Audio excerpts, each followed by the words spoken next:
Biden's reassurances on Afghanistan contradict chaotic images on the ground, capping week of bad optics for his administration.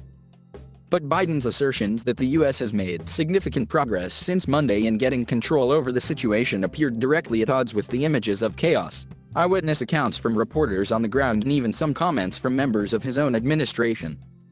For all the pomp and circumstance of Biden's operational update Friday, it capped a week that has raised questions about his judgment and revealed a catastrophic failure to draw up plans to provide for the safety of both Americans and the thousands of Afghans and their families who assisted the U.S. war effort.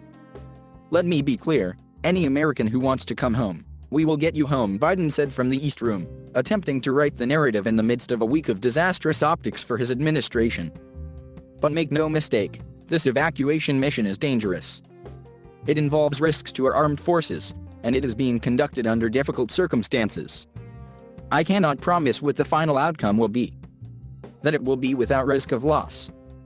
But as Commander-in-Chief, I can assure you that I will mobilize every resource necessary. It was intended as a message of strength and reassurance to distraught Americans, outraged veterans, and shaken U.S. allies who have watched as the arduous work and countless sacrifices of U.S. soldiers over the past 2 decades seemed to evaporate within a matter of days. Arguing that the U.S. no longer has an interest in the country, Biden claimed that Al-Qaeda is gone from Afghanistan. But his own administration soon acknowledged that's not true. "We've made an agreement with the Taliban. Thus far, they've allowed them to go through," Biden said. "We know of no circumstance where American citizens, carrying an American passport, are trying to get through to the airport." A short time later, Defense Secretary Lloyd Austin told House lawmakers in a call that some Americans have been beaten by the Taliban in Kabul as they made their way to the airport, according to multiple sources on the call, although Austin added that generally the Taliban were not hindering Americans seeking to get to the airport. When asked about Austin's comments, Pentagon Press Secretary John Kirby said the reports were deeply troubling and said the U.S. has communicated to the Taliban that conduct is absolutely unacceptable, that we want free passage. The Pentagon revealed Friday night that the U.S. military used helicopters to evacuate 169 Americans from a hotel near the airport, offering more detail about an operation that Biden briefly referenced in his remarks. When pressed, Kirby told reporters that the U.S. military has flown in additional troops, which could allow them to go out into Kabul to extract Americans and bring them to the airport if needed, but he declined to talk about potential future operations one way or the other. He said by and large U.S. troops have not seen a need to assist Americans through Taliban checkpoints, because they have been able to get through the checkpoints to the airport on their own. Hours after Biden's remarks, a White House official acknowledged the grim reality in Kabul, including reports of Americans facing challenge and chaos at the airport. Lawmakers expressed frustration. Moulton said he was encouraged that the administration had relaxed some of the screening requirements for evacuees at the airport to try to speed up the process of getting them out of the country.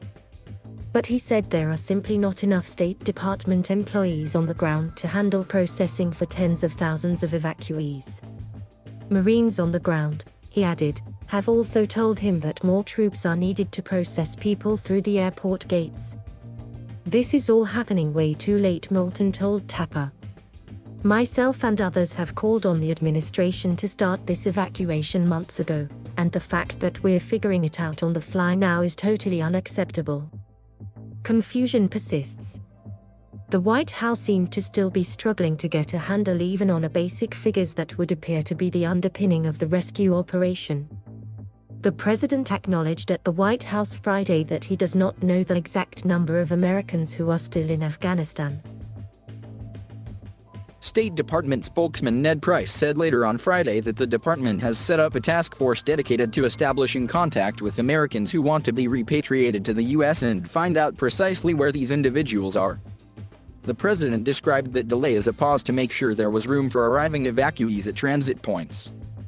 But he stressed that the order had already been given to resume outbound flights, allowing Americans and vulnerable Afghans to leave the country and calling the operation one of the largest, most difficult airlifts in history.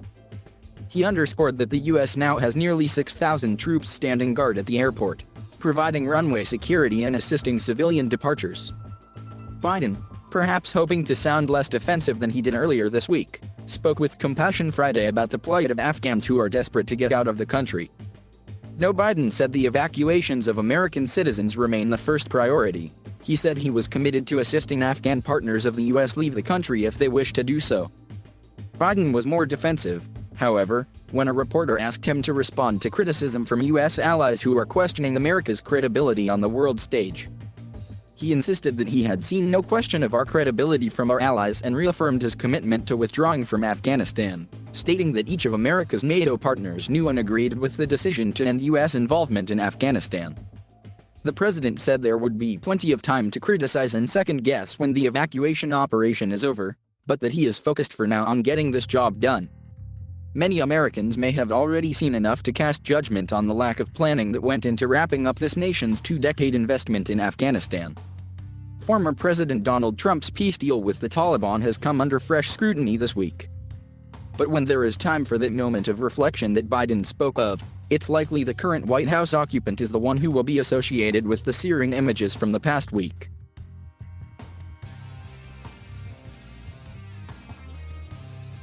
Thank you for watching. Please subscribe